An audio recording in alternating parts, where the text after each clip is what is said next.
আসসালামু আলাইকুম। আমি FKCS। আপনারা দেখছেন সঙ্গীন প্রণয়ের শক্তি। লিখেছেন সুরায়ে রাফা, পর্ব সংখ্যা 19। চলুন আজকের পর্ব শুরু করি। সন্ধ্যা হতেই হ্যাজেক আর ল্যান্টেনের আলোতে সেজে উঠেছে কৃতিক কুঞ্জ। চারিদিকে উৎসব মুখর পরিবেশ। মূলত কৃতিকের বন্ধুরাই মাতিয়ে রেখেছে সব কিছু। সায়ের আজকে ফটোগ্রাফার। এদিক সেদিক যেখানে যা পাচ্ছে তারই ছবি তুলে নিচ্ছে ও। অ্যালিসা ব্যস্ত সময় পার করছে অনুকে সাজাতে। পাশে দাঁড়িয়ে দাঁড়িয়ে মাথায় ফুল পরার চেষ্টা চালাচ্ছে কেতলিন। আজ বাঙালিদের মতো 3 পিস পরেছে সে। রুমের কোথাও ওর দেখা নেই। মেয়েটা সাজেও নেই। কৃতিক এখনো ওর সাথে ঠিকভাবে কথা বলে না, চোখে চোখ রেখে তাকায় না। ওই জন্যই সাজগোজ করার ইচ্ছেটাও মরে গিয়েছে। কিন্তু অ্যালিসাও মোটেও কথা শোনার পাত্রী নয়। ঠিক কোথা থেকে যেন ধরে এনে ওরুকে সাজাতে বসেছে। মেহমান এসেছে এই তো কিছুক্ষণ। ঘরোয়া আয়োজন, ছোটোখাটো আংটি বদল যাকে বলে, তাই মেহমানের সংখ্যাটাও কম। প্রত্যয়ের খুব ঘনিষ্ঠ আত্মীয় ছাড়া তেমন কেউ আসেনি। অতিথিদের কিছু সময় পরে প্রত্যয় নিজেও এসেছে, পুরোপুরি ফর্মাল স্টাইলে।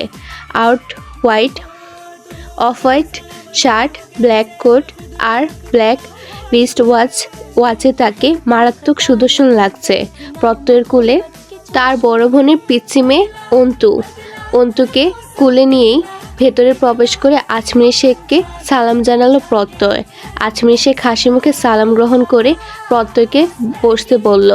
মুখলেস চাচা সহ বাড়ির অন্য বৃত্তরা অতিথি সমাদরে ব্যস্ত। অর্ণপার অ্যালিসা অতিথিদের সাথে টুকটাক কথা জমিয়েছে। সারা সকলের ভিডিও ধারণ করছে। ঠিক সে সময় অনুকে নিয়ে সিঁড়ি ভেঙে নিচে নামে অরু আর কেতলিন।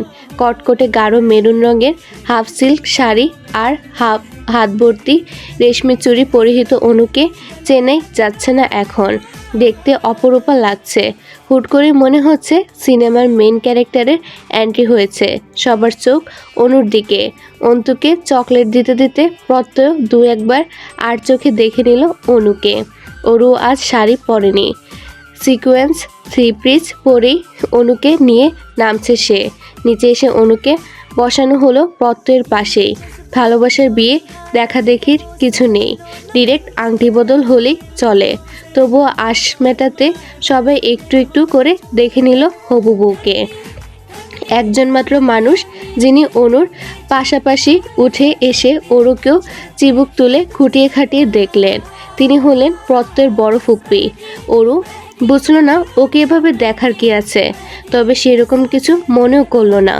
সবাই যখন অনু আর প্রত্যয়কে নিয়ে মেতে আছে, তখন অরুর দিকে এগিয়ে আসেন আজমির শেখ। কিছুটা রাগান্বিত হয়ে গলা খাদে নামিয়ে বললেন, তোমার স্বামী কোথায়? অরু থতমত খেয়ে উপরের দিকে আঙ্গুল উঁচিয়ে কিছু বলবে, তার আগে দেখা গেল সিঁড়ি দিয়ে নামছে কৃতিক। চোখে মুখে এখনো ঘুমের রেশ, এলোমেলো চুল, পরনে কালো টি শার্ট আর ট্রাউজার, পায়ে স্লিপার, হাতে আইপ্যাড। সেভাবেই অতিথিদের সামনে চলে এলো কৃতিক।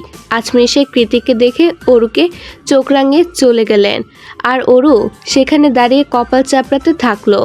একই স্বামী কপালে জুটেছে তার। রাইট বললে লেফট যাবে, তো লেফট বললে রাইটে। ঘাট তেরামির ও একটা সীমা থাকা দরকার।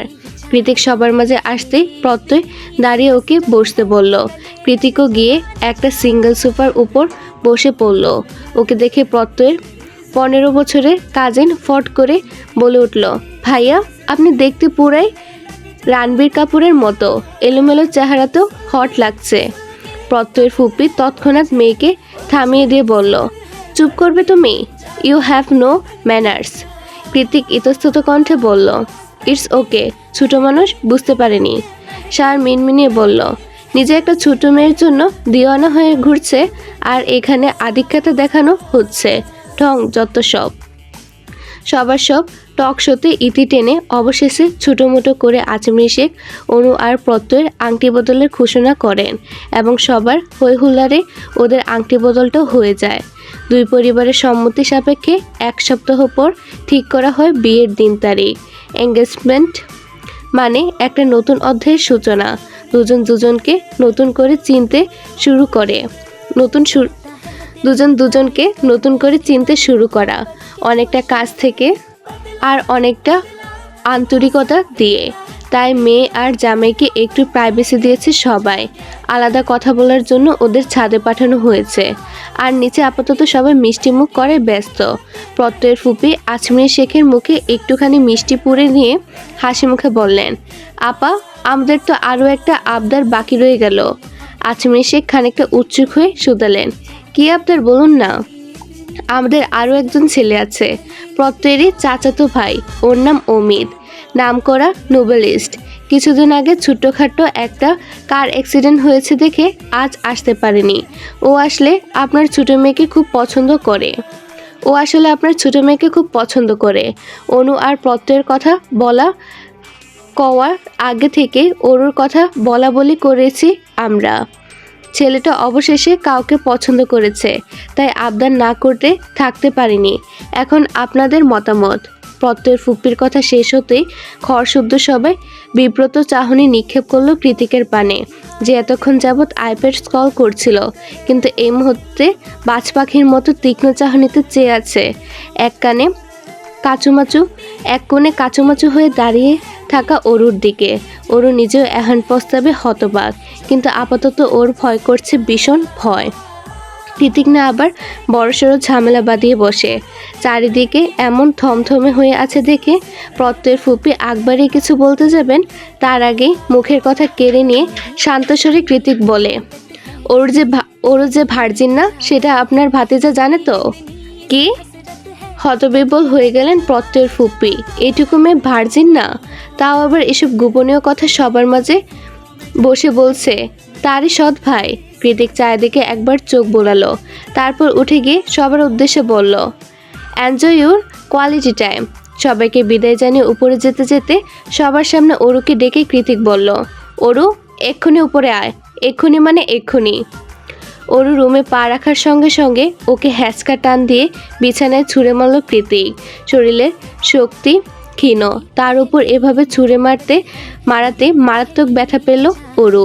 কৃতিক সেদিকে খেয়াল নেই। গত কয়েকদিনে রাগ, হিংস্রতা সব একসাথে হয়ে মস্তিষ্কে জমা হয়েছে ওর। চোখ দুটোতে ভর করেছে রক্তিম তেজস্ক্রিয়তা, কপালের সব কয়টা রগ ফুলে আছে। অরু নিজেকে সামলে উঠে দাঁড়ালো। ও বুঝতে পারল না ওর দোষটা কোথায়, তাই ঝাঁজে উঠে বলল, সমস্যা কি আপনার? যখন ইচ্ছে মারছেন, যখন ইচ্ছে অবহেলা করছেন, যখন ইচ্ছে কাছে টেনে নিচ্ছেন। কেন? কি করেছি আমি? কৃতিক জোর করে শক্ত হাতে অরুর ঠোঁটের লিপস্টিক ঘষে মুছতে মুছতে বলল, কতবার বলেছি অন্য কারোর সামনে সাজবি না? কথা শুনিসনি? আমি মাত্র একটা মাস দূরে ছিলাম, এর মধ্যে অন্য নাগর জুটিয়ে ফেলেছিস। তারা এখন আমার বউয়ের জন্য আমার বাড়িতে বিয়ের প্রস্তাব নিয়ে এসে তোকে আজ আমি কি করব নিজেও জানি না। অরু কৃতিককে দুহাতে ধাক্কা দিয়ে সরিয়ে বলল, কি করবেন আপনি? আমাকে মেরে ফেলবেন? মারুন, কাটুন, যা ইচ্ছা করুন। আপনার জন্য এমনিতেই আত্মরা হয়ে আছি আমি, অথচ আপনাকে দেখুন কষ্ট দিয়েই যাচ্ছেন। কেন দিচ্ছেন তার কোনো উত্তর নেই। কি দোষ আমার বলুন? কেন এমন করছেন? কেন? আবারও কৃতিকের শক্ত বুকে ধাক্কা দিয়ে চেঁচিয়ে উঠল অরু। এবার আর নিজের কুটটাকে সংবরণ করতে পারল না কৃতিক। ওর হাত দুটো নিজের মুঠোয় পুরে গলা ছেড়ে চিৎকার করে বলল, because I love you, damn it. Kritik এত জোরেই কথাটা বলেছে যে ওর গর্জন প্রতিধ্বনি হচ্ছে মহলের প্রতিটা দেওয়ালে। সেই সাথে হলরুমে বসে সকলেই লাফিয়ে উঠেছে এহেন গর্জনে। ওর নিজেও এই মুহূর্তে ধড়ফড়িয়ে কাঁপছে। কৃতিক নিজের দাঁতে দাঁত পিষে ওরুর মুখের কাছে মুখ এনে বলল, ইচ্ছে তো করছে মেরে মেরে নরম তুলতুলে গালগুলোকে রক্তাক্ত করে দিতে, কিন্তু না খেয়ে খেয়ে নিজের এমন হাল করেছিস, সেটা করতেও কলিজা লাগছে। এদিকে রাগটাকেও কমাতে পারছি না। ও গড! অরু কৃতিকের চোখে চোখ রেখে কাঁদছে। কৃতিকও অরুর চোখের দিকে তাকিয়ে আছে। সেভাবেই খানিকক্ষণ তাকিয়ে থেকে খানিকটা শান্ত স্বরে বলে, অরু, আমার এরোগেন্সি, আমার রাগ, আমার জিদ, আমার ডেসপারেটনেস তুই না সহ্য করলে আর কে সহ্য করবে বলতো? কার কাছে খোলা বই হব আমি? তুই কি চাস আমি সারা জীবন ডিপ্রেশন আর অ্যাংজাইটিতে ধুকে ধুকে মরি? অরু জবাব দেয় না, শুধু ঘুরে দাঁড়িয়ে নিজের পিঠ পড়ে থাকা লম্বা চুলগুলো একপাশে সরিয়ে দিয়ে চুপচাপ স্থির হয়ে থাকে। কৃতিকের রাগ সংবরণ করার জন্য অরু নিজেকে তার কাছে সমর্পণ করেছে। ব্যাপারটা বোধগম্য হতেই একটানে ওর জামার ফিতাটা খুলে শক্ত হাতে ওর বাহু চেপে ধরে অরুর তুলতুলে কোমল উন্মুক্ত পৃষ্ঠদেশে ঝড়ের গতিতে মুখ ডুবিয়ে দিল কৃতিক। সন্ধ্যা রাতের মিটিমিটি শুকতারা ঢাকা পড়েছে মেঘের আড়ালে। চাঁদেরও একই অবস্থা। পেঁজা তুলোর মতন নরম শুভ্র মেঘের আড়ালে বারবার লুকিয়ে পড়ছে সে। মেঘের এই লুকোচুরি খেলার পুরো রাস্তা জুড়ে কোমল আলো ছায়া বিরাজ করছে। এক নজরে দেখলে মনে হবে কেউ অবিন্যস্ত হাতে শিউলি ফুল ছড়িয়ে রেখেছে পুরো রাস্তার আনাচে কানাচে। গলির মোড় থেকে সেই শিউলি ফুলের রাস্তা দ্রুত পায়ে মারিয়ে মাত্রই কৃতিককুঞ্জে প্রবেশ করলো নীলিমা। ওর পরনে কালো পাড়ের খয়েরি তাঁতের শাড়ি পরার খুব একটা অভ্যেস নেই নীলিমার। ওই জন্যই বারবার মনে হচ্ছে খুলে খুলে যাচ্ছে। এদিকে একদিক থেকে চুল সামলাচ্ছে তো একদিকে শাড়ি আলগুছে কুচি সামলাতেই মহলে প্রবেশ করলো নীলিমা। ঠিক সেই মুহূর্তে আচমকা ক্যামেরার ফ্ল্যাশে চিক ধরে উঠল ওর দু চোখে। হঠাৎ আলোক রশ্মির তীক্ষ্ণতা সামলাতে না পেরে নীলিমার চোখ মুখ কুঁচকে দাঁড়িয়ে পড়ল তৎক্ষণাৎ। ওদিকে নীলিমা দাঁড়িয়ে পড়তেই চোখের সামনে এসে কেউ একজন আফসোসের সুরে বলল, গেল। রাগিনীর রাগে ক্যামেরাটা ঝলসে গেল। এতক্ষণে নীলিমা বেশ সামলেছে নিজেকে। সামলাতে গিয়ে সামনের ব্যক্তির কথা কর্ণগহ্বরে পৌঁছাতেই তড়াক করে চোখ খুলে নিল ও। চোখ খোলা মাত্রই সেদিনের সেই বাদরটাকে আবারও দেখতে পেয়ে দাঁত খিচিয়ে ও বলল, আজকেও আপনি? সত্যি করে বলুন তো, এ বাড়িতে ঘুরঘুর করেন কেন? ঠান্ডাটা কি? সায়র নীলিমার কথায় পাত্তা না দিয়ে বলল, এঙ্গেজমেন্টের খাওয়া দাওয়া সব শেষ। এখন কি সবার ফেলে রাখা ঝুটা জাটা খেতে এসেছো নাকি? লোকটার কথায় মেজাজ চড়াও হয়ে গেল নীলিমার।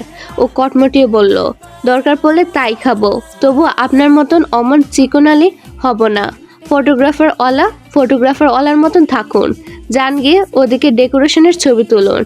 নীলিমার কথার পাশে সার ভাব নিয়ে নিজের উপর থেকে নিচ অবধি ইশারায় করে গম্ভীর গলায় বলল, ইটস কল মডেলিং ফিগার। এটা মেনটেন করতে আমার কত ডায়েট করতে হয় তা তুমি জানো? নীলিমা মুখ ঝামটি দিয়ে সায়রকে পাশ কাটিয়ে যেতে যেতে বলল, জানতেও চাই না, রাস্তা ছাড়ুন তো। সায়র তৎক্ষণাৎ বাদ সেদে উদ্বিগ্ন কণ্ঠে বলে ওঠে, আরে ওদিকে কোথায় যাচ্ছ? সেটাও আপনাকে বলতে হবে? ওদিকে যেও না, অরু তার হাজবেন্ডের রাগ কমাচ্ছে, তুমি গেলে ডিস্টার্ব হবে। সায়রের কথায় সিঁড়ির মাঝে আটকে গেল নীলিমার পা দুটো।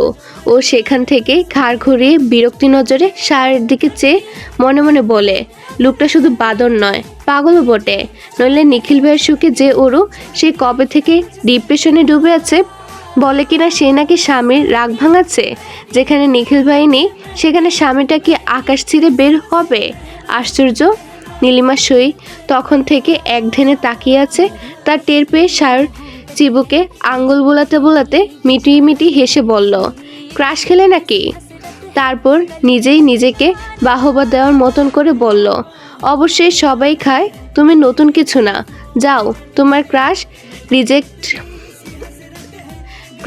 Request accepted. নীলিমা ফোঁস করে একটা নিঃশ্বাস ছেড়ে আবারও সিঁড়ি ভেঙে উপরে যেতে যেতে পিছন ঘুরে বলল, আপনি একটা পাকলু, সে সাথে হাদারামও। সায়র পেছনের দিক থেকে সামান্য মাথা চুলকে বিড়বিড়ে বলল, নো ম্যাটার, সবাই বলে। দোতলা গিয়ে করিডোরে দাঁড়িয়ে অরু নাম ধরে ডাকতে শুরু করলো নীলিমা। অরু, এ অরু। নীলিমার আওয়াজ কানে পৌঁছাতেই কৃতিককে জোর জবরদস্তি করে নিজের থেকে ছাড়িয়ে কোনো মতে গায়ের ওড়নাটা ঠিকঠাক করে তড়িঘড়ি পায়ে রুম থেকে বেরিয়ে এলো অরু। অরুকে দেখা মাত্রই নীলিমা ওর কাছে এগিয়ে এসে অবাক হয়ে শুধালো, এই তোর ঘর না ওইটা? তাহলে এই ঘরে কি করিস? ওরু শুষ্ক ঢুক গেলে নীলিমার দিকে চূড়াচাহনি নিক্ষেপ করলো। খানিকটা ভেবেচিন্তে দুনামোনা করে বলল, না মানে ধুলো ময়লা পড়েছিল, আজ আবার অতিথি এলো না, তাই জন্যই তো পরিষ্কার করতে এলাম মাত্র। তাই বল, আমি আরও ভাবলাম আজকের দিনও রুমে আটকে কেঁদে ভাসাচ্ছিস বুঝি। নীলিমার কথায় ওরও দুশ্চিন্তাগ্রস্ত হয়ে হাত কচলাতে কচলাতে কিছুটা মেকি হাসলো। ঠিক তখনই নীলিমার মুখ কালো করে পুনরায় বলল, আংটি বদল, সকল রিচুয়াল শেষ হয়ে গেল, অথচ তোরা কেউ একটু আমার জন্য অপেক্ষা করলি না। আমি কি কেউ না? ওরু নিজে আবার একটু লজ্জিত হলো। ওই বা কী করতো?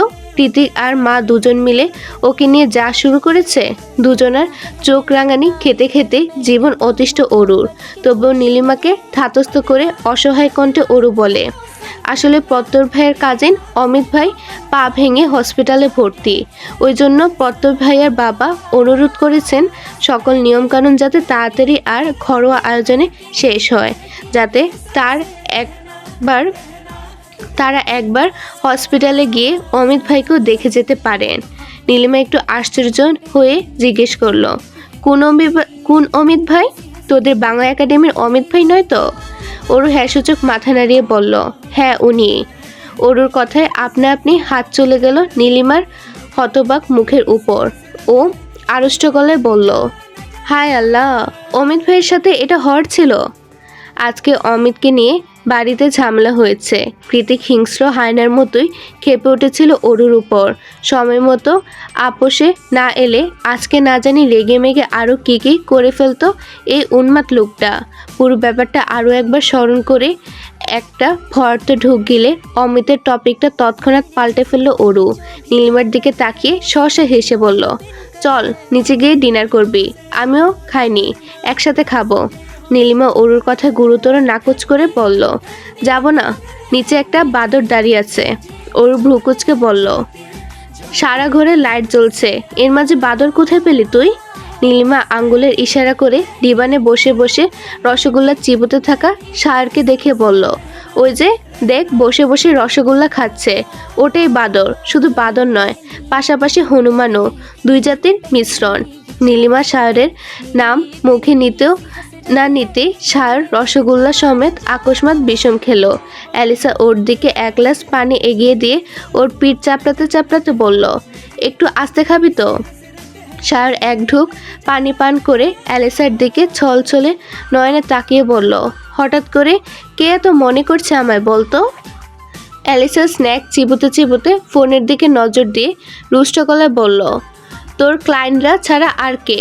নীলিমার মুখ থেকে সায়ারকে নিয়ে এরূপ সম্বোধন শুনে তৎক্ষণাৎ দাঁত দিয়ে জিভ কাটলো ওরু। অতঃপর নীলিমাকে একটু সাইডে নিয়ে গিয়ে হিসিয়ে বলল, কাকে কি বলছিস ভাই? আমেরিকাতে উনি সেলিব্রিটি, ওনার বড় বড় ছবি, পোস্টার পুরো শহরে বিলবোর্ড জুড়ে থাকে, তুই জানিস? নীলিমা ঠোঁট বাঁকিয়ে ভেঙচি কাটে। ওরুর কথায় পুরো দস্তর অনাগ্রহ প্রকাশ করে বলে, সে যাই হোক, কিন্তু এই সেলিব্রিটি বাদর তোদের বাড়িতে কি করে? আরে ওনার নাম মানে কৃতিক ভাইয়ের বেস্ট ফ্রেন্ড। কৃতিক ভাইয়ের সাথে বাংলাদেশে বেড়াতে এসেছেন। উনি আসলে ইন্ডিয়ান। ওরুর কথা শুনে নীলিমা চোখ মুখ কুচকে জোরালো কণ্ঠে বলল, কি? তোর সে পাষণ্ড ভাইটা দেশে এসেছে? তুই ঠিকই বলেছিলি ওরু, ওই শালা এক নম্বরের বজ্জাত, নয়তো তার বন্ধু এমন বাতরামো করে কেন? বিদেশে বসে এসব হনুমানদের সাথে মিশে মিশেই তোর ভাইটা গুল্লায় গিয়েছে। নীলিমার ভাষণের মতো করে গলা উঁচিয়ে কৃতিকের 14 গোষ্ঠী উদ্ধার করার আগেই নিজের সর্বশক্তি দিয়ে ওর মুখ চেপে ধরল ওরু। তারপর ওকে টেনে হিঁচড়ে নিচে নিয়ে যেতে যেতে চিবিয়ে চিবিয়ে বলল, নীলিমার বাচ্চারে থাম এবার, এমনিতে সন্ধ্যা থেকে আমার উপর দিয়ে ঝড় বয়ে গেছে, এখন আবার তুই তুফান বয়ে আনিস না। আপনাদের জন্য একটি বিশেষ সুযোগ। আপনি কি নতুন লেখক বা লেখিকা? আপনার গল্পকে বেশি মানুষের কাছে পৌঁছাতে চান? তাহলে আপনার গল্প আমি ভিডিও আকারে আমার চ্যানেলে প্রকাশ করব। নতুন অডিয়েন্স পাবে আপনার গল্প। প্রতি পর্বের চার্জ মাত্র 100 টাকা। ইন্টারেস্টেড? ইমেল করুন fkcsdreamyworld@gmail.com-এ। চলুন পুনরায় গল্পে ফেরা যাক। প্রত্যয় আর অনুর বিয়েটা পারিবারিকভাবে বেশ ঘটা করে আয়োজন করার প্রস্তুতি নেওয়া হয়েছে। তবে পরিবারের থেকেও এক ধাপ এগিয়ে কৃতিকের বন্ধুর মহল। এ বিয়ে নিয়ে তাদের উচ্ছ্বাসের কোনো ঠিক ঠিকানা নেই। যেহেতু অরু কৃতিকের বিয়েটা অনাকাঙ্ক্ষিত আর বিরলভাবে হয়েছে, সেহেতু অনু প্রত্যয়ের বিয়েতে প্রি ওয়েডিং পার্টি থেকে শুরু করে মেহেন্দি, রং খেলা, হলুদ সব রকম আনুষ্ঠানিকতা করে তবে বিয়ের স্বাদ পুরোপুরি আস্বাদন করবে ওরা। বিয়ে মাত্র এক সপ্তাহ বাকি আর সামনে এত এত আয়োজন। সেই কথাই মাথায় রেখে ওরা সকলে রেডি হয়ে বেরিয়েছে শপিং করার উদ্দেশ্যে। ওদের এক একজনের ভাবসাব দেখে মনে হচ্ছে পুরো শপিং মলটাই আজ ওরা তুলে নিয়ে ফিরবে কৃতিককুঞ্জে। পরন্ত বিকালে রৌদ্রতাপ কমে এসেছে কিছুটা। চারিদিকে নাতিশীতোষ্ণ গুমট হাওয়া বইছে। এর মাঝে বাড়ির পুরাতন সদস্য ব্ল্যাক কেডিলাকের সামনে হাজির হয়েছে অ্যালিসা, অর্ণব, সায়র, কেটলিন, অনু আর মুকলেশ চাচা। প্রত্যয় ওদের বাড়ি থেকে সরাসরি শপিং মলে আসবে। একটু পর ওরও হাজির হয় ওদের মাঝে। ওরকে গাড়ির নিকট এগিয়ে আসতে দেখে সায়র চোখ ছোট ছোট বানিয়ে ভ্রুকুঞ্চিত করে বলল, আরে হিটলারের বউ, তুমি এখানে কেন? আমাদের কি যাত্রাপথে মাঝ রাস্তায় উড়িয়ে দেওয়ার শখ হয়েছে তোমার? তুমি চাচ্ছ শপিং মলে না গিয়ে আমরা সরাসরি উপরে চলে যাই, তাই তো? সায়রের দমক খেয়ে ঠোঁট উল্টে অনুর দিকে অসহায় দৃষ্টিপাত করে অরু বলে, আপা দেখ না। অনু উদ্বিগ্ন হয়ে শুধালো, হ্যাঁ রে অরু, কৃতিক ভাইয়া কি যাবে না আমাদের সাথে? অরু বিরক্ত হয়ে রুষ্ট আওয়াজে বলল, আশ্চর্য, তোরা সবে এমন ভাব করছিস যেন আমি স্বয়ং জায়ান কৃতিক। উনি কি করবেন না করবেন আমি কিভাবে বলবো? তাছাড়া উনি কি আমার সাথে সব কথা শেয়ার করে? তোদের কি মনে হয়? অনু বলতে চাইল, তাহলে জায়ান কৃতিকের মতো এত অসাধু পুরুষের জন্য এত পাগল হওয়ারই বা কী ছিল? কিন্তু ও সেসব বলল না, বরং অরুর কথায় ফোঁস করে একটা নিঃশ্বাস ছেড়ে দাঁড়িয়ে রইল চুপচাপ। ওদিকে অ্যালিসা সকলকে ডেকে বলল, হয়েছে, আর গবেষণা করতে হবে না, ওই যে জেকে আসছে। অ্যালিসার কথা শুনে ঘুরে গেটের দিকে দৃষ্টি নিক্ষিপ্ত করলো সকলে। দেখলো আঙ্গুলের ডগায় বাইকের চাবি ঘুরাতে ঘুরাতে এদিকে এগিয়ে আসছে কৃতিক। পরনে off white full sleeve T shirt আর সাথে ম্যাচিং ওভারসাইজ অফ হোয়াইট প্যান্টে তাকে আজ আদতে কাল্পনিক গ্রিক গডের মতোই সুদর্শন লাগছে। ঘাড় ছুঁই ছুঁই চুলগুলোকে সেট করার জন্য মাথায় লাগিয়ে রেখেছে বাকেট হ্যাট। পরনে সব কিছু ধবধবে সাদা হলো, মুখটা কালো আর গম্ভীর হয়ে আছে কৃতিকের। গভর্নিং বডির সদস্য হিসেবে জেকে গ্রুপে জয়েন করার ইচ্ছে ছিল আজকে। সেই হিসেবে গভর্নিং বডির অন্য সদস্যদেরও আমন্ত্রণ জানানো হয়েছিল তাদের নতুন বসের জয়েনিং মিটিংয়ে। কত ইম্পর্টেন্ট কাইন্ডদের ইনভাইট করা হয়েছিল, অথচ এই বদের হাড্ডি বন্ধুগুলোর জন্য অফিসিয়াল সব প্ল্যান ক্যান্সেল। কাজকর্ম ঠিকই তুলে এখন এদের সাথে না চাইতেও শপিংয়ে বেরোতে হচ্ছে কৃতিককে। কৃতিক যতক্ষণে গাড়ির কাছে এসেছে ততক্ষণে সিট ভাগাভাগি নিয়ে ছক্কা লাগিয়ে দিয়েছে ওরা। অরু আর অনু দুবোন শুকনো মুখে দাঁড়িয়ে বড়দের ঝগড়া দেখছে। অ্যালিসা, অর্ণব পুরো দুস্তর যুদ্ধ লাগিয়েছে সিট নিয়ে। দেখলে কে বলবে এরা কাপল? একজন যে আরেকজনের প্রাণ ভোমরা। ওদের ঝগড়াঝাটির মাঝখানে সার একটুখানি মাথা চুলকে বলল, মুকলেশ চাচাকে না নিলেই তো হয়। অ্যালিসা তৎক্ষণাৎ খ্যাপাটে কণ্ঠে বলল, খবরদার, মুকলেশ চাচাকে আমার ভালো লেগেছে, ওনাকে আমি শপিং করিয়ে দেব। অর্ণব দাঁত খিচে বলল, এতই যদি চাচাকে ভালো লাগে তাহলে আমি কে? হ্যাঁ। অতঃপর মুকলেশ চাচার দিকে তাকিয়ে অর্ণব কটমটিয়ে বলে, এই চাচা, আপনি জানতো আপনাকে নেওয়া হবে না, ভাগুন। মুকলেশ চাচা অপ্রস্তুত হেসে বলল, ইয়ে মানে আমাকে ডিকিতে তুলে দিলে হবে, কোনো সমস্যা নেই বাবা, তবু আপনার শপিংয়ে যেতে হবে তাই তো? সারের কথার পাশে কৃতিক এগিয়ে এসে রাশভারী আওয়াজে বলল, কি হয়েছে? সার পিছনে ঘুরে কৃতিককে দেখতে পেয়ে বিরক্ত হয়ে বলল, জায়গা শর্ট, তোর বউকে নিতে পারছি না, সরি। শাওরের কথায় কৃতিক আর চোখে অরুর দিকে তাকালো, যে এই মুহূর্তে ভীত হরিণীর মতো ডাগর চোখে কৃতিকের দিকে তাকিয়ে ক্রমাগত আঙ্গুলে উন্না পেঁচাচ্ছে। কাল অমন কাছাকাছি আসা আবেশিত আলিঙ্গনের মাঝেও দুজনের একবারও কথা হয়ে ওঠেনি। তখন আবার নীলিমার ডাকে কৃতিককে ধাক্কা মেরে চলে গিয়েছিল অরু। সেই মুহূর্ত থেকে কৃতিক দ্বিগুণ ক্ষেপে আছে অরুর উপর।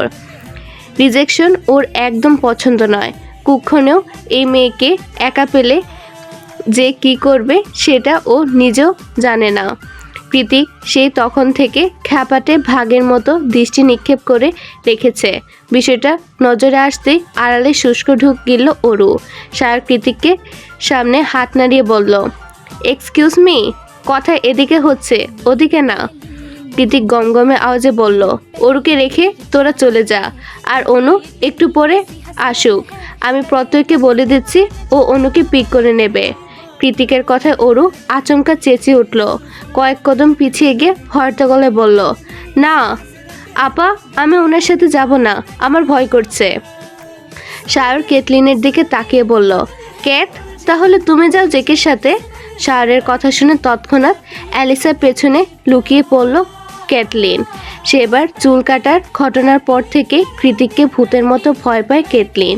সেই ভয়ঙ্কর রূপ দেখার পর কৃতিকের সাথে কথা বলা তো দূরে থাক, ওর চোখের দিকে পর্যন্ত চোখ তুলে তাকানোর সাহস পায় না মেয়েটা। আর ওকে কিনা বলা হচ্ছে সেই যমরাজের সাথে বাইকে বসতে, অসম্ভব। কৃতিকের চেঁচামেচি অতিরিক্ত কথা মোটেই পছন্দ নয়। এখন এই মুহূর্তে ওদের সবার বাঘ বিতণ্ডার মেজাজ চড়ে উঠল ওর। নিজের বিগ্রানো মেজাজটাকে সংবরণ করতে না পেরে সহসা ধমকে উঠল কৃতিক। কি বলেছি কানে যায়নি? ওরু বাইকে বস, রাইট নাও। এবার আর ওরা অপেক্ষা করে না, বরং কৃতিকের কথা মতো অরু আর অনুকে রেখে তৎক্ষণাৎ গাড়ি নিয়ে বেরিয়ে যায় কৃতিককুঞ্জের গেট দিয়ে। অনুও প্রত্যয়ের জন্য অপেক্ষা করবে বলে অরুকে রেখে বাড়ির ভেতরে চলে গেল। পাছে শুধু অসহায়ের মতো পড়ে রইল একলা অরু। ওর ভীত সন্ত্রস্ত চাহনি দেখে মনে হচ্ছে কেউ বাঘের খাঁচায় হরিণ শাবক আমানত রেখে গিয়েছে, আর সে জীবন পণ অসহায় হরিণী শাবকখানা ও নিজেই। কি ব্যাপার, দাঁড়িয়ে আছিস কেন? কৃতিকের ভরাট আওয়াজে কম্পিত হয়ে উঠে অরু একটুখানি তনুর শরীর। ও মাথা উঁচিয়ে মিনমিনিয়ে বলে, আপনাকে ভয় করছে? আমি কি বাঘ না ভাল্লুক, নাকি কাছে এলে কি তোকে খেয়ে ফেলবো না কোনটা? কৃতিকের কথায় অরু নিশ্চুপ, নির্বিকার ওর ভঙ্গিমা। ওর এহেন নীরবতা দেখে কৃতিক শান্ত স্বরে বলল, আমি কিছু বলেছি অরু? তুই আসবি নাকি আমি আসবো, কোনটা? অরু তৎক্ষণাৎ বাদ সেদে দ্রুত পায়ে কৃতিকের নিকট এগিয়ে যেতে যেতে বলল, না থাক। অরু কাছাকাছি আসার সঙ্গে সঙ্গে ওর নরম তুলতুলে মোলায়েম হাতটা খপ করে নিজের শক্ত হাতে চেপে ধরল কৃতিক। ওর হাতের বাঁধন এতটাই শক্ত ছিল যে চোখ মুখ খিচে মৃদু আর্তনাদ করে উঠল অরু। লাগছে, ছাড়ুন। কৃতিক ছাড়ে না, উল্টে অরুকে বাইকের সাথে চেপে ধরে নিজের মুখটা অরুর দিকে বাড়িয়ে দাঁত পিষে কৃতিক বলে, how fucking dare you Aru? কাল আমাকে ধাক্কা মারার সাহস কোথায় পেলি তুই? কতবার বলেছি তোকে আমার রিজেকশন একদম পছন্দ নয়।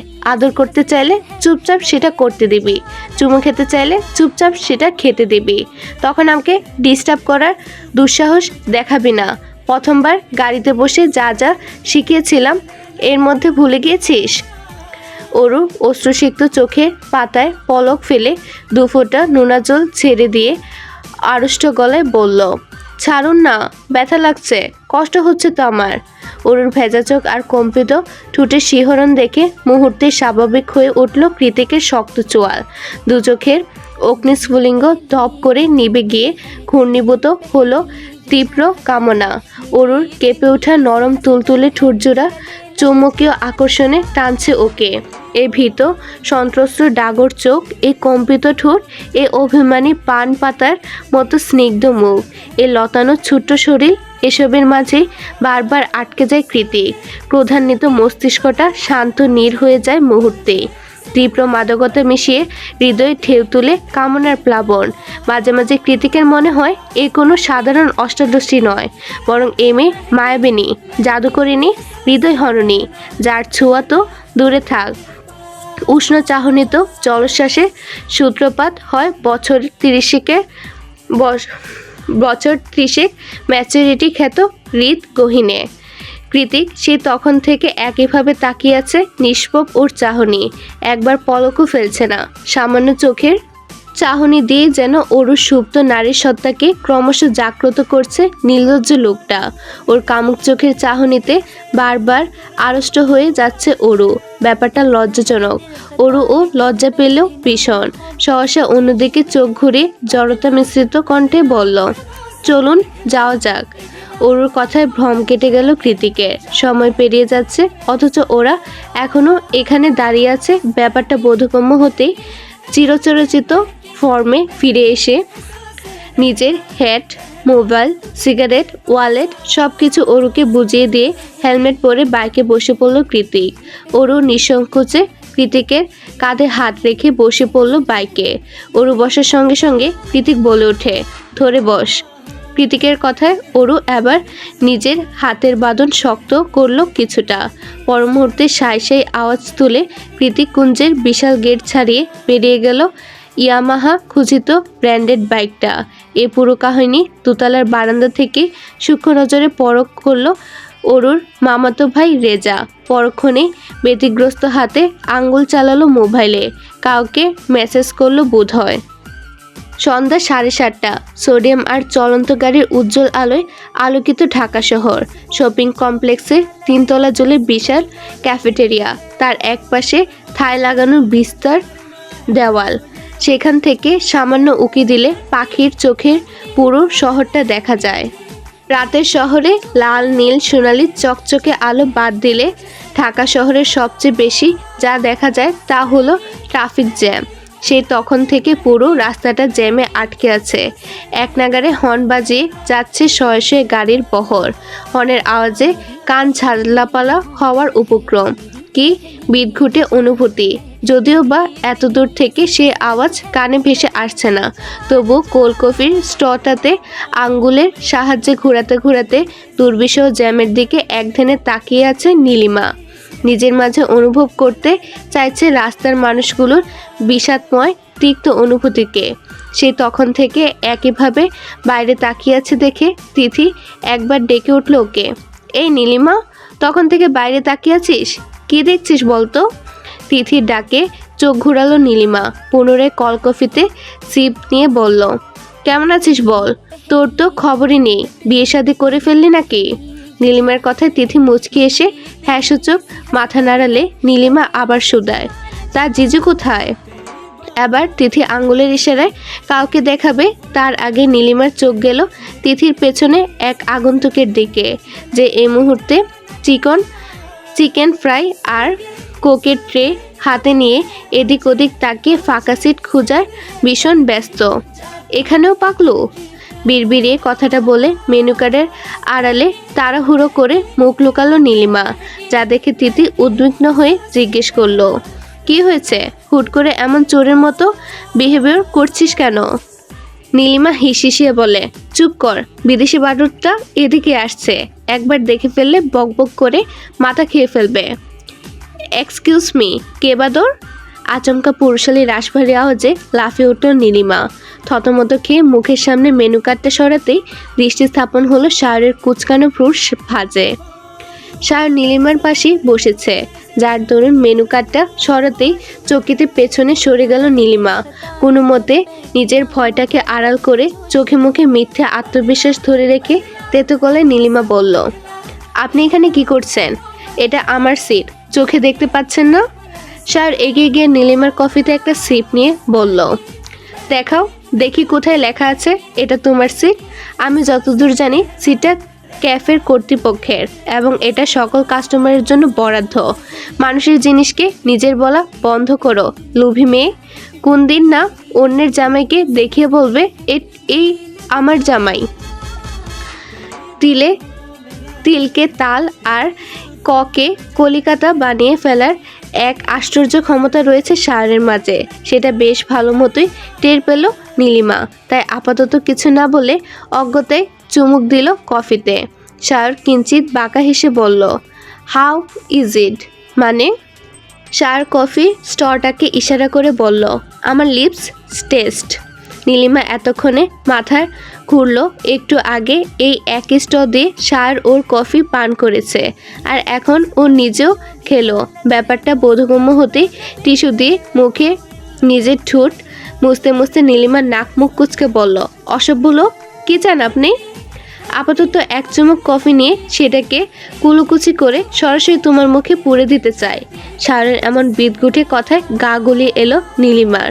ও অনেকটা বিরক্ত হয়ে বলল, আপনি আসলে একটা পাকলু, পচা, বাসি, নষ্ট, উৎকৃষ্ট, সব আপনি। প্রতি উত্তরে সায়র আরও গা গুলানো কিছু কথা ছুড়বে, তার আগে নীলিমার নাম ধরে ডেকে ওঠে অরু। নীলিমা পেছনে চেয়ে অরুকে দেখে আশ্চর্য কণ্ঠে বলে, অরু তুই? অরু এগিয়ে এসে সহসা হেসে বলে, আপাদের বিয়ের শপিংয়ে এসেছি, তুই কি? বাকি কথা বাড়ানোর আগে ওর সাথে চোখাচোখি হলো তিথির। তিথি অরুকে দেখে সংকোচ কিংবা অপরাধবোধ করা তো দূরে থাক, উল্টে একটা গা জ্বালানো হাসি দিয়ে বলল, তাহলে শেষমেশ ফিরে এলে আমেরিকা থেকে? তোকে আগেই বলেছিলাম নিখিল ভাইয়ের পেছনে পড়ে থাকা বন্ধ কর। তোকে 2 পয়সারও পাত্তা দেবে না নিখিল ভাইয়ের মতো মানুষ। শুধু শুধু এতগুলা দিন ধরে মিথ্যে আশা নিয়ে বেঁচে আসিস। How shame. নীলিমার তৎক্ষণাৎ তিথিকে মাঝপথে থামিয়ে দিয়ে বলল, থামবি তুই তিথি? ওর মনটা এমনিতেই ভালো যাচ্ছে না। ওর আবার মুখ খুলল, তিথির দিকে তাকিয়ে শক্ত গলায় বলল, তোকে কে বলেছে আমি মিথ্যে আশায় বেঁচে আছি? আমাকে দেখে কোন দিক দিয়ে তোর অসুখী মনে হচ্ছে? তিথি তাচ্ছিল্য করে হেসে বলল, দেখতেই তো পাচ্ছি শুকিয়ে কাঠ হয়ে গিয়েছিস। আমি কিছু বুঝি না ভেবেছিস? ওদের তর্কের ফাঁকে বাম হাত ঢুকে অরুর দিকে ঘুরে আশ্চর্য হয়ে সায়র শুধালো, জেকের মতো আস্ত একটা প্যারা জীবনে উপস্থিত থাকতে তুমি আবার কার জন্য শুকিয়ে গেলে এলোকেশি? সবার উৎকৃষ্ট কথার শুনে আহাম্মকের মতো ফেলিয়ে তাকিয়ে আছে অরু, প্রস্তুতি নিচ্ছে নতুন উদ্যমে তিথিকে কিছু বলার। ঠিক সেই সময় সবার আকর্ষণ কেড়ে নিয়ে বয়োজ্যেষ্ঠ একজন ওদের মাঝে চলে এসে তিথির কাঁধে নিঃসংকোচে হাত রেখে বলল, হ্যালো এভরিওয়ান, কী অবস্থা সবার? লুকটা স্মার্ট, বেশভূষা দেখেই বোঝা বেশ যাচ্ছে বেশ ধনশালী ব্যক্তি হবে হয়তো, তবে বয়স ওদের চেয়ে চোখ বুজে কয়েক গুণ বড় তো হবেই। শাল লোকটাকে দেখে জোরপূর্বক হেসে বলল, কে আপনি দাদু? তিথি তৎক্ষণাৎ লোকটার বেড়ে ওঠা ভুঁড়ি আবেশিত হাত ছুঁয়ে একগাল হেসে বলল, meet my beloved husband Khandaker Mushtaq Ahmed. তিথির কথায় ওরা সবাই মুখ টিপে হাসি সংবরণ করলো। শায়র তো কুলিয়ে উঠতে না পেরে মিনমিনিয়ে বলেই ফেলল, এই দাদু আবার হাজব্যান্ড হয় কিভাবে? দেখে তো মনে হচ্ছে সারাদিন হাঁচি কাশিতেই দিন শেষ হয়ে যায়। ওনার তাহলে বউ সামলায় কখন? শায়র নীলিমার পাশেই বসেছিল বিধায় নীলিমা ওর উড়ুতে চিমটি কেটে সহসা থামিয়ে দিয়ে বলল, চুপ করুন, অন্যের অনুভূতিকে সম্মান করতে শিখুন। নীলিমার শেষ কথাটা শায়রের হৃদয়ে গিয়ে লাগলো। আসলে মেয়েটাকে যতটা রাগী আর বেয়ারা মনে হয় ততটাও নয়, মনটা ভালো আছে। ওরও এখনও তিথি আর তার দাদু ওরফে হাজব্যান্ড গদু প্রেম দেখে সার্কাস দেখার মতোই হা করে তাকিয়ে আছে।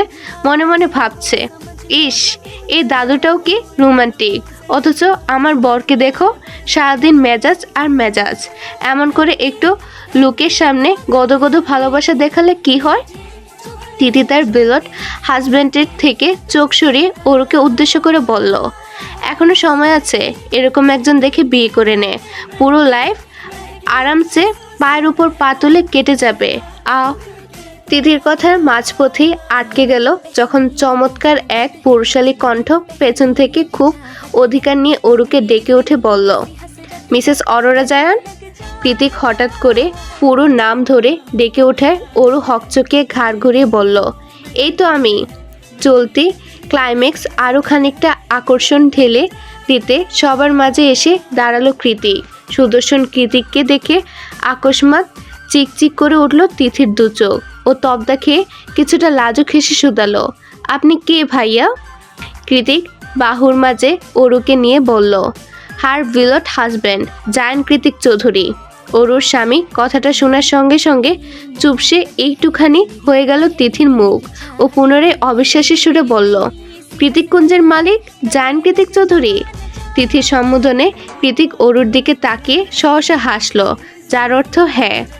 এই মুহূর্তে তিথির থমথমে মুখখানা দেখে মনে হচ্ছে কেউ কয়েকশো অপমানের চপাটাঘাতে লাল করে দিয়েছে ওর মুখ। নীলিমা হতবাক হয়ে অরুকে একটু দূরে নিয়ে গিয়ে বলল, জায়ান্ট কৃতিক চৌধুরী না তো সৎ ভাই? অরু হ্যাঁ সূচক মাথা নাড়ালো। তাহলে হাজবেন্ড কি করে হলো? অরু নির্বিকার ভঙ্গিতে বলল, বিয়ে করেছে তাই হাজবেন্ড হয়েছে। নীলিমা হাঁসফাঁস করতে করতে বলল, আমি না কিছু মিলাতে পারছি না অরু। তুই তো সেদিনও নিখিল ভাইয়ের জন্য কান্নাকাটি করলি, তাকে ছাড়া নাকি তুই আর কাউকে তোর জীবনে ভাবতে পারিস না, তাহলে হঠাৎ? ওর ঠোঁট উল্টে ভ্রু কুচকে বলল, তোকে কে বললো আমি নিখিল ভাইয়ের জন্য কেঁদেছি? আমি তো ওনার জন্য কাঁদছিলাম। ওর চোখ দিয়ে ইশারা করে দেখালো কৃতিককে। নীলিমা হতবিহ্বল কণ্ঠে বলল, কি তুই ওনার জন্য কাঁদছিলি? ওর ঠোঁট ফুলিয়ে হ্যাঁ সূচক মাথা নাড়ালে নীলিমা পুনরায় বলে, উনি কেন তোকে হঠাৎ বিয়ে করতে গেল? আর তুই বা কি করে? না মানে আসলে কি বলতো, সব কিছু আমার মাথার উপর দিয়ে যাচ্ছে। আচ্ছা ওরু, উনি কি আসলে তোকে নিজ ইচ্ছাতে বিয়ে করেছে? মানে উনি কি তোর সত্যিকারের আপন স্বামী? অরু নাসূচক মাথা নাড়িয়ে কৃতিকের দিকে অভিমানী চোখে তাকিয়ে বলল, নিজ ইচ্ছাতে নয়, বরং জোর করে বিয়ে করেছে। নির্দয় পাষাণ লোক একটা। অরুর কথা শুনে নীলিমা হা হয়ে গেল। হতবিবল কণ্ঠে শুধালো, কি বলিস? উনার মতো মানুষ তোর মতো পুচকে মেয়েকে জোর করে বিয়ে করে নিল? আমি সত্যি এখন কনফিউজড অরু। কি এমন আছে তোর মাঝে? অরু ফুস করে একটা নিঃশ্বাস ছেড়ে বলল, জানি না, উনাকে গিয়ে জিজ্ঞেস কর। আচ্ছা তুই ওনাকে ভালোবাসিস? নীলিমার কথায় অরু তাকায় কৃতিকের দিকে, যে এই মুহূর্তে সার আর অর্ণবের সাথে কফিতে মন দিয়েছে। অরু এভাবে তাকিয়ে আছে দেখে হুট করে চোখাচোখি হয়ে গেল দুজনার। অরু তৎক্ষণাৎ চোখ নামে মুচকে এসে হ্যাঁ সূচক মাথা নাড়ালো। নীলিমা কৌতূহলবশত শুধালো, আর উনি? অরু জবাব দেয়, উনি কখনো মুখে ভালোবাসি বলেন না, তবে ওনার মহাসমুদ্রের মতো গভীর ভালোবাসা স্পষ্ট উপলব্ধ করি আমি। যে ভালোবাসার অতলে যাওয়ার সাধ্য আমার নেই, আছে শুধু এক সমুদ্র ভালোবাসায় নিরন্তর সাঁতার কেটে বেড়ানোর অদম্য ইচ্ছে। আমি বুঝতে পারি উনি আমার জন্য ঠিক কতটা উন্মাদ। ওনার পাগলের মতো ভালোবাসা, এতগুলো বছরের অপেক্ষা, সবার আড়ালে দিনের পর দিন আমাকে ছায়ার মতো আঁকড়ে রাখা, আমার কষ্টে নিজেকে ভেঙে চুরে ফেলার মতো যন্ত্রণাদায়ক কাজগুলো আমাকে ওনার প্রেমে পড়তে বাধ্য করেছে নীলিমা।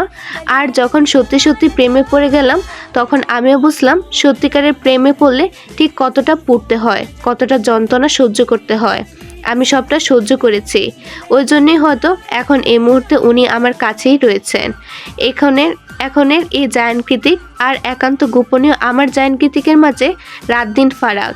ওনার না বলা গোপন ভালোবাসা এতটাই আবিষ্ট আমি, যে আর কারোর হাজারবার উচ্চারিত ভালোবাসাও এখন আর পুষবে না আমার। নীলিমা, সত্যিই পুষবে না। এক নাগারে কথাগুলো শেষ করে আবারও কৃতিকের পানে দৃষ্টি নিক্ষেপ করলো অরু, যে এই মুহূর্তে গভীর মনোযোগে ফোন কল করছে। আবার মাঝে মাঝেই অরুর দিকে তাকিয়ে দক্ষ অভিভাবকের ন্যায় পর্যবেক্ষণ করছে অরুর গতিবিধি। আপনাদের জন্য একটি বিশেষ সুযোগ। আপনি কি নতুন লেখক বা লেখিকা? আপনার গল্পকে বেশি মানুষের কাছে পৌঁছাতে চান? তাহলে আপনার গল্প আমি ভিডিও আকারে আমার চ্যানেলে প্রকাশ করব। নতুন অডিয়েন্স পাবে আপনার গল্প। প্রতি পর্বের চার্জ মাত্র 100 টাকা। ইন্টারেস্টেড? ইমেল করুন fkcsdreamyworld@gmail.com এ। চলুন পুনরায় গল্পে ফেরা যাক। আরে কোথায় নিয়ে যাচ্ছেন? সবাই তো অন্যদিকে যাচ্ছে। শপিং শেষ করে বাড়ি যাওয়ার পথে মাঝ রাস্তায় হঠাৎ বাইকে টান অন্যদিকে ঘোরানোর সঙ্গে সঙ্গে এক প্রকার চেঁচিয়ে উঠল অরু। ওর কথার পাছে কৃতিক গম্ভীর গলায় বলল, সো হোয়াট? সো হোয়াট মানে? এত রাত হয়ে গিয়েছে, বাড়ি যাব না? আমি তো এখানেই। তাহলে বাড়ি যাওয়ার এত তাড়া কিসের তোর? কে আছে বাড়িতে? ওরু মুখ কালো করে বলল, সবে আমাদের রেখে চলে যাচ্ছে, তাই আর কি। কৃতিক অরুকে থামিয়ে দিয়ে স্পিডোমিটারের গতিবেগ বাড়িয়ে দিয়ে বলল, সবার কথা বাদ দে, ফোকাস অন মি। আমি যদি না ফেরার দেশে নিয়ে যাই তবে তুই সেখানে যাবি, even without any fucking question. এখন ধরে বস। অরু বলল, ধরলাম তো। কৃতিক তির্যক কণ্ঠে বলল, ও আরও শক্ত করে ধর। আমার হচ্ছে না, তোকে ফিল করতে পারছি না। কৃতিকের কথায় অরু লজ্জায় ঠুট কামড়ে ধরে, পরক্ষণে মাথাটা এলিয়ে দেয় কৃতিকের কাঁধের উপর। কৃতিক রাইড করতে করতে মৃদু হেসে বলল, নাও পারফেক্ট বেবি। ওদিকে রাস্তা ছেড়ে বেরাস্তায় মোড় নেওয়ার সঙ্গে সঙ্গে গাড়িতে বসেই চেঁচিয়ে উঠল সায়র, আরে ওদিকে কই যাচ্ছিস তোরা? রাস্তা তো এদিকে। কৃতিক জবাব দেয় না, সায়রের দিকে তাকে একটু ভাব নিয়ে হেলমেটের গ্লাসটা টান মেরে নামিয়ে দিয়ে ওদের থেকে দ্বিগুণ গতিতে বাইক নিয়ে হারিয়ে যায় রাস্তার অধরে। ওরু যখন বাইক থেকে নামলো তখন দেখতে পেল এটা এয়ারপোর্টের গেট। কৃতিক অরুর হাত ধরে নিয়ে গিয়ে ওকে একটা সেফ জায়গায় দাঁড় করিয়ে দিয়ে বলল, বেবি ওয়েট কর, আমি আসছি। অরু তৎক্ষণাৎ দু হাতে কৃতিকের বলিষ্ঠ হাতটা টেনে ধরে কাঁদো কাঁদো কণ্ঠে বলল, এয়ারপোর্টের মধ্যে কোথায় যাচ্ছেন আপনি? আমায় রেখে কোথাও চলে যাবেন? সত্যি করে বলুন। কৃতিক মৃদু হেসে অরুর দিকে সামান্য ঝুঁকে হাসি টোনে বলল, তোকে ছেড়ে কোথায় যাব আমি? এই যে যাচ্ছেন। কৃতিক অরুকে আশ্বস্ত করে বলল, 2 মিনিটে ফিরে আসছি, ওকে? অরু হ্যাসূচক মাথা নাড়ালে ওর হাতে হেলমেটটা ধরিয়ে দিয়ে ভেতরে চলে যায় কৃতিক। তারপর যখন ফিরে আসে তখন কৃতিককে দেখে উৎকণ্ঠায় বড় বড় হয়ে যায় অরুর 2 চোখ, আপনা আপনি ফাঁকা হয়ে যায় উষ্টাধর। চোখ দুটোতে বারবার পলক ছেড়েও নিজেকে বিশ্বাস করাতে পারছে না অরু। তাই কৃতিকের হাতের দিকে তাকিয়ে অস্ফুটে অরু বলে ওঠে, ডোরা। কৃতিক ডোরার বাস্কেটটা অরুর হাতে তুলে দিল। অরু সহসে বাস্কেট খুলে ডোরাকে কোলে নিয়ে বলল, আপনি সত্যি ডোরাকে আমেরিকা থেকে বাংলাদেশে নিয়ে এসেছেন? কৃতিক পুনরায় হেলমেট পরতে পরতে বলে, ডোরা অ্যাডপ্টেড ছিল না, তাই ফর্মালিটিস পালন করতে করতে দেরি হয়ে গেল, নয়তো আমার সাথেই নিয়ে আসতাম। অরু ডোরার গলায় আদরে আঙুল বোলাতে বোলাতে বলল, কার নামে অ্যাডপ্ট করলেন? কৃতিক অরুকে হেলমেট পরিয়ে দিয়ে বলল, দুজনার। মহামান্য পিতা মিস্টার জায়ান কৃতিক চৌধুরী আর মহুদুয়া মাতা মিসেস অরোরা জায়ান। কৃতিকের কথায় ফিক করে হেসে দিয়ে ডোরাকে নিয়ে বাইকে উঠে বসলো অরু। কিছু দূর গিয়ে একটা ফাঁকা রাস্তায় ব্রেক কষলো কৃতিক। ঘড়ির কাঁটা তখন 12টার ঘর ছুঁই ছুঁই। চারিদিকে নিস্তব্ধ আর শুনশান। পুরোপুরি নীরবতা মাঝে কর্ণগহ্বরে এসে বাড়ি খাচ্ছে ঝিঝি পোকার অক্লান্ত আওয়াজ। এমন একটা জায়গা, এত রাতে বাইক থামানোর দরুন উদ্বিগ্ন হয়ে প্রশ্ন ছুড়ল অরু। বলল, কি হয়েছে? কৃতিক বাইক স্ট্যান্ড করিয়ে বলল, কিছু হয়নি, নাম এক্ষুনি। অরু নেমে দাঁড়ালো, পুনরায় তৎপর হয়ে শুধালো, কি হয়েছে, রাগ করেছেন? কৃতিক জবাব না দিয়ে নিজে বাইকে হেলান দিয়ে অরুকে টান মেরে নিজের কাছে নিয়ে এলো। কৃতিকের কর্মকাণ্ডে অরু বিস্ময়ে হতবাক ও আশ্চর্য বনে গিয়ে বলল, কি করছেন? কৃতিক একটানে অরুর চুলের গাটারটা খুলে ওর চুলগুলো বাঁধনহারা করে দেয়। অতঃপর হিসিয়ে বলে, দেনা পাওনা সুদ করছি, যেটা এয়ারপোর্টে বসেই করতাম। তোর ডোরাকে এনে দিয়েছি, এবার আমি যা চাইবো সেটা তুই আমাকে দিবি। অরু কৃতিকের বাঁধনের মধ্যে থেকে কাইকুই করে বলে ওঠে, ছাড়ুন, এটা মাঝ রাস্তা, চুপচাপ আমার কাজ করতে দেয়, নয়তো সারা রাতেও ছাড়া পাবি না। অরু গলা খাদে নামিয়ে বলল, কি করবেন আপনি?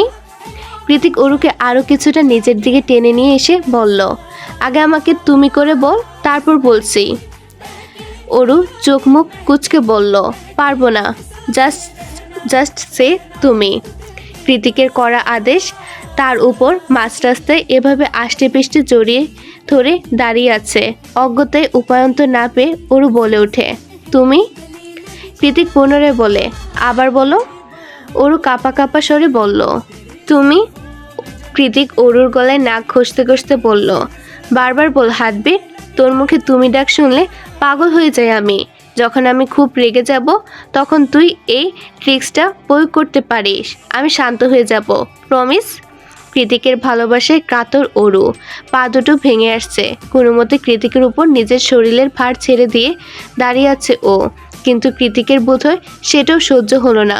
ও তৎক্ষণাৎ ঘুরে গিয়ে অরুকে তুলে বাইকের সিটে বসিয়ে দিয়ে তড়িৎ বেগে নিজের অধর ডুবিয়ে দিল অরুর নরম তুলতুলে উষাদরের ফাঁকে। কৃতিকের হঠাৎ পদক্ষেপে কেঁপে উঠল অরু। চুপসানো শরীরটাকে একটু স্বস্তি দিতেই শক্ত হাতে খামচে ধরল পুরুষালী চামড়া বুকে লেপ্টে থাকা টি শার্ট খানা। রাত বাড়ছে, সেই সাথে চুম্বনের গভীরতাও। তীব্র আলিঙ্গনের সাথে তাল মিলিয়ে ক্রমশ দলিত মলিত হচ্ছে অষ্টাদশীর ফিনফিনে কোমল উষ্টাদর। আবেশিত নয়নে নয়ন এঁটে রাখা, মাতাল করা এই নির্ভীক বেপরোয়া পুরুষই কেবল জানে এই গভীরতার শেষ কোথায়। নিশুতি রাতে গাড়ি ঘোড়ার চাপ কমে এসেছে কিছুটা। পুরান ঢাকার অলিতে গলিতে এখন কেবলই দোকানের শাটার টানার ঝনঝন আওয়াজ। ফুটপাতগুলো মানব শূন্য। পথচারী যারা আছেন তারাও দ্রুত পদচারণায় বাড়ি ফেরার পায়তারা করছেন।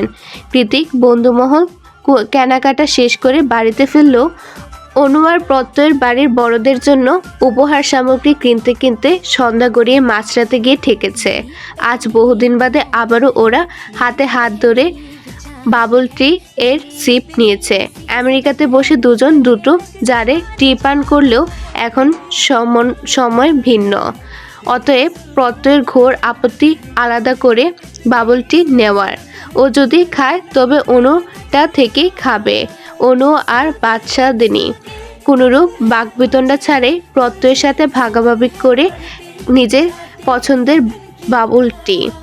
এরপর দুজন হাতে হাত ধরে হাতির ঝিল বসে একটা পানোচ্ছল সুন্দর সন্ধ্যা পার করে মাত্রই বাড়ির গলিতে প্রবেশ করলো ওরা।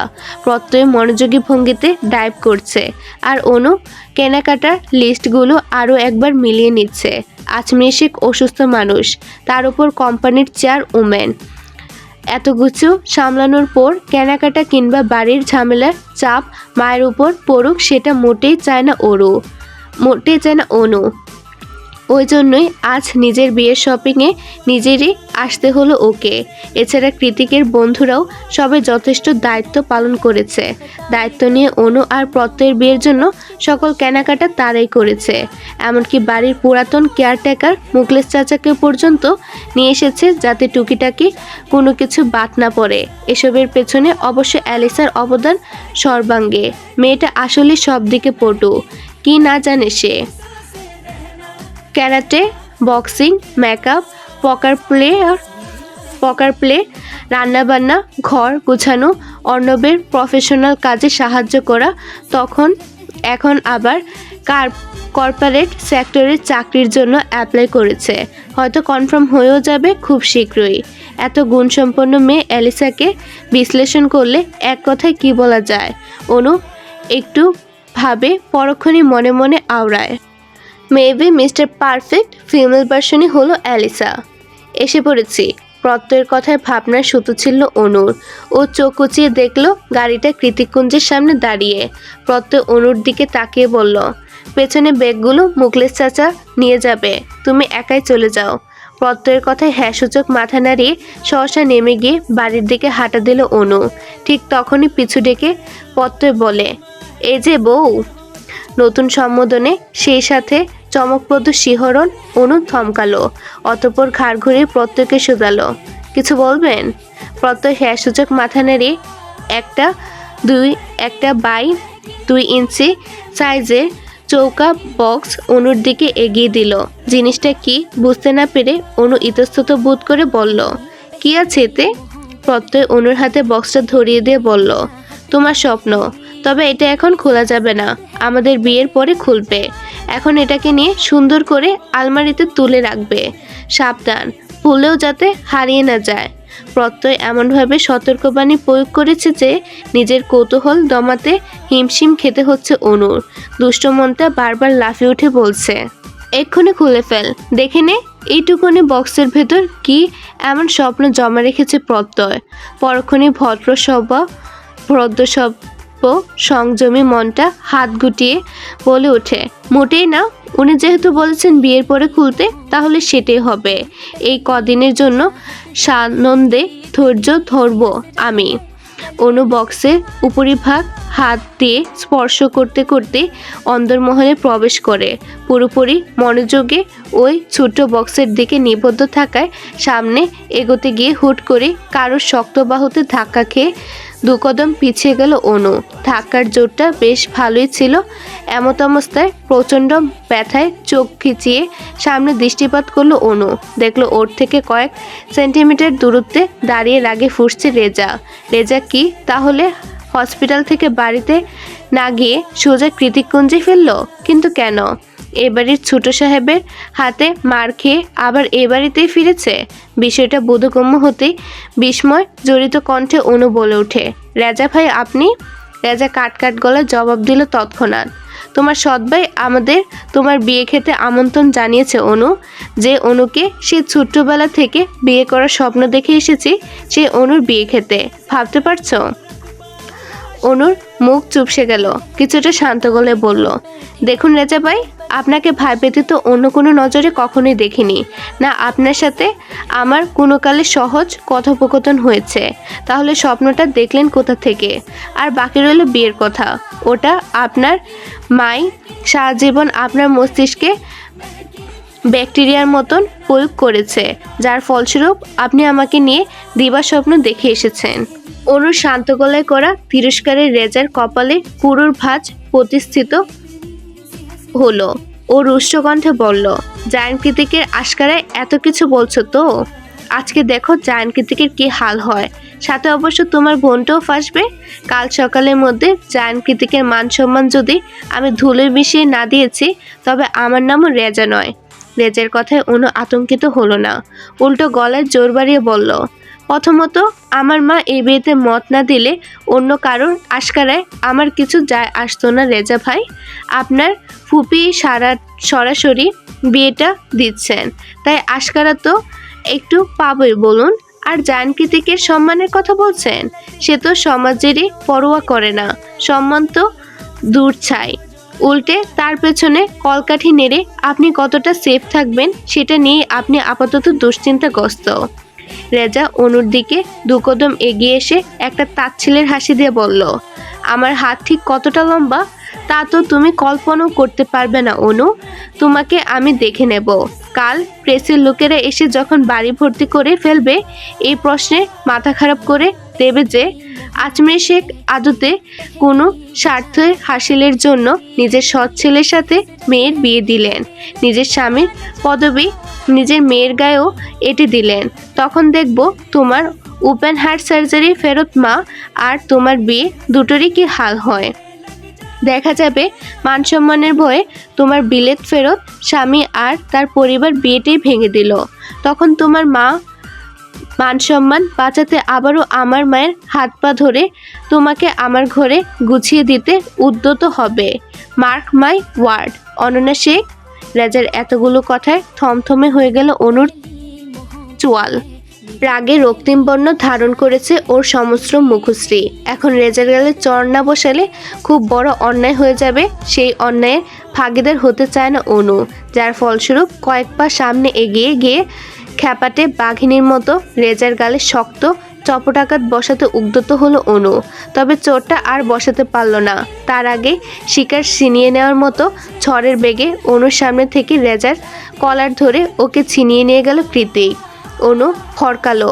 মাথার মধ্যে টকবগিয়ে বেড়ে ওঠা ক্রোধটা মুহূর্তে বিস্ময়ে পরিণত হলো। ও ঘাড় ঘুরিয়ে সাইডে তাকাতেই দেখতে পেল রেজাকে মেঝেতে ফেলে ওর বুকের উপর হাঁটু গেড়ে বসে এলোপাথারি ঘুষি দিয়ে যাচ্ছে কৃতিক। ক্রোধান্বিত প্রতিটি ঘুষি আছড়ে পড়ছে রেজার চোখে মুখে। এভাবে ক্রমাগত এলোপাথারি মারের তোপে একদণ্ড শ্বাস ফেলতে পারছে না রেজা, অথচ কৃতিকের থামবার নামই নিচ্ছে না। উল্টে মারের সাথে সাথে চোয়াল শক্ত করে অসাব্য গালিতে পিষ্ট করছে রেজাকে। কৃতিকের কর্মকাণ্ডে এতটা একটা সূক্ষ্ম ঢোক গিলে ভয়ার্ত চোখে অরুর দিকে চাইল অনু। দেখলো অরুর এক হাতে গজের ব্যান্ডেজ পেঁচানো, অন্য হাতে ডোরার স্কেট। ও নিজেও কৃতিকের এমন রাগ দেখে থরথরিয়ে কাঁপছে। কিন্তু এখন তো কাঁপাকাঁপির সময় নয়, কৃতিককে থামাতে হবে, নয়তো রেজাকে আজ মেরে ফেলবে লোকটা। ব্যাপারটা বোধগম্য হতেই ওরও ছুটে গিয়ে কৃতিককে হাত টেনে ধরলো, তবুও থামানো যাচ্ছে না কৃতিককে।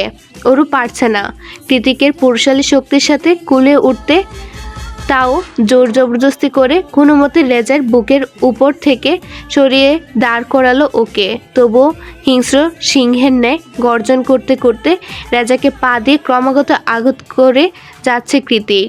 ও রক্তিম চোখ আর তীব্র কুদ দেখে মনে হচ্ছে ও আজ রেজাকে মেরেই ফেলবে। হলরুমে হঠাৎ এত চেঁচামেচি শুনতে পেয়ে রুম থেকে বেরিয়ে দোতলার করিডোর দিয়ে উকি দিল সায়র, অর্ণব আর অ্যালিসাও। কৃতিকের হঠাৎ এমন করে রেগে যেতে দেখে ওরাও হতবাক। কি এমন হলো হুট করে? সন্ধ্যাবেলাতেও তো সব ঠিকঠাকই ছিল, বেশ শান্ত সাবলীল ছিল কৃতিকের গর্জন সুরে আজমির শেখ আর জাহানারাও অন্য দিক থেকে হন্তদন্ত হয়ে বেরিয়ে এলেন। সবাই নীরব দর্শক। প্রিয় কৃতিকের রাগের কারণ ধরতে পারছে না। শুধুমাত্র জাহানারা বেগম সিঁড়ি ভেঙে ছুটে নিচে নেমে এলেন। তিনি কান্নাজড়িত কণ্ঠে এক প্রকার কাকুতি মিনতি করে অরুকে বলতে লাগলেন, অরু, দয়া করে থামা তোর স্বামীকে, আমার ছেলেটাকে মেরে ফেললো তো। অনু জানে না কি হয়েছে, কেন এবার কৃতিক এত খেপেছে। তবুও খারাপ কিছু যে ঘটেছে সেটা অরুর ব্যান্ডেজ করা হাত দেখেই আজ করতে পারছে ও। কিন্তু এখন কৃতিককে থামানোটা জরুরি, নয়তো রেজার খুব খারাপ পরিণত হবে। তাই অনু নিজেও উদ্বিগ্ন হয়ে অরুকে বলল, কৃতিক ভাইকে আটকা অরু, রেজা ভাইয়ের নাক মুখ দিয়ে রক্ত বেরোচ্ছে, মরে যাবে তো। আপার কথা কর্ণকুহরে পৌঁছালে ওরও এক প্রকার হন্যে হয়ে পেছন থেকে শক্ত করে জড়িয়ে ধরল কৃতিককে। পর মুহূর্তে ওর মনে পড়ে গেল কৃতিকের বলা তৎক্ষণাৎ কথাগুলো। বারবার বল হার্টবিট, তোর মুখে তুমি ডাক শুনলে পাগল হয়ে যাই আমি। যখন আমি খুব রেগে যাব তখন তুই এই টিক্সটা প্রয়োগ করতে পারিস, আমি শান্ত হয়ে যাব, প্রমিস। ওরা আবার তাই করলো। সবার সামনে দু হাতে পেছন থেকে শক্ত করে কৃতিককে জড়িয়ে ধরে বলল, প্লিজ থামো, একটু শান্ত হও, আর না, দয়া করে আর মেরো না, মরে যাবে তো। অরুর ট্রিক্স বোধহয় কাজে লাগলো। কৃতিক তার কথা রেখেছে। অরুর করা তুমি সম্বোধনে মুহূর্তে মস্তিষ্কে জ্বলতে থাকা বিধ্বংসী কুত্তাকে সামলে নিয়েছে ও। পর মুহূর্তে নিজের মেদহীন অ্যাপসে শক্ত করে জড়িয়ে রাখা অরুর ব্যান্ডেজ করা হাতটাতে নজর দিয়ে বাজ পাখির মতো তীক্ষ্ণ চাহনি নিক্ষেপ করলো মুমূর্ষ রেজার দিকে। সেভাবেই তাকিয়ে থেকে ধারালো আওয়াজে বলল, বাস্টার্ড, আমার মতো অভদ্রের পেছনে লাগতে এসে মোটেই ঠিক কাজ করিসনি তুই। আজকে ইন্ট্রো দিলাম, খুব শীঘ্রই তোর খেল খতম করব আমি। সময় হলে টের পাবি জায়ান্ট কৃতিক আদতে কতটা জঘন্য আর টক্সিক। ওরও আবারও হাঁপাতে হাঁপাতে চোখ বন্ধ রেখে রিনরিনিয়ে আওয়াজে বলল, প্লিজ শান্ত হও একটু, প্লিজ। কৃতিক অরুর ব্যান্ডেজ করা হাতটা আলতো স্পর্শ করে ঘাড় ঘুরিয়ে নির্লিপ্ত কণ্ঠে বলে, এত শক্ত করে জড়িয়ে ধরে আছিস, হাতে ব্যথা করছে না? অনিমেষ কথাগুলো কানে ভেসে আসতে অরু পুরোপুরি বাদনহারা করে দিল কৃতিককে। ও ছেড়ে দিতে চারদিকে বিস্মিত হতবাক কয়েক জোড়া চোখ দেখে লজ্জিত হয়ে দ্রুত মাথা নিচু করে নিল অরু। আজমির শেখ করিডোরে কার্নিশে হাত রেখে এতক্ষণ জীবন্ত পুতুলের মতন দাঁড়িয়েছিলেন। দাঁড়িয়ে দাঁড়িয়ে দেখে যাওয়া ছাড়া আর কিছু করার নেই এই মুহূর্তে। অরুকে নিজের বসে এনে কৃতিক অদৃশ্য শেকলে বেঁধে ফেলেছে আজমিরি শেখের হাত পা। তার উপর বাড়িটা কৃতিকের। এখন তিনি চাইলেও চুপচাপ নীরব দর্শক হয়ে দাঁড়িয়ে থাকা ছাড়া আর কিছু করতে পারছে না। রিডিকিউলাস। কৃতিক থেমে যাওয়ার এক পর্যায়ে চোখে চশমা এঁটে গটগটিয়ে রুমে যেতে যেতে দাঁতে দাঁত পিষে বিড়বিড়ালেন আজমিরি শেখ। আজকের পর্ব এখানেই শেষ। পরবর্তী অংশে কী হবে সেটা জানতে হলে অপেক্ষা করুন পরের পর্বের জন্য। ভিডিওটি দেখার জন্য ধন্যবাদ। আল্লাহ হাফেজ।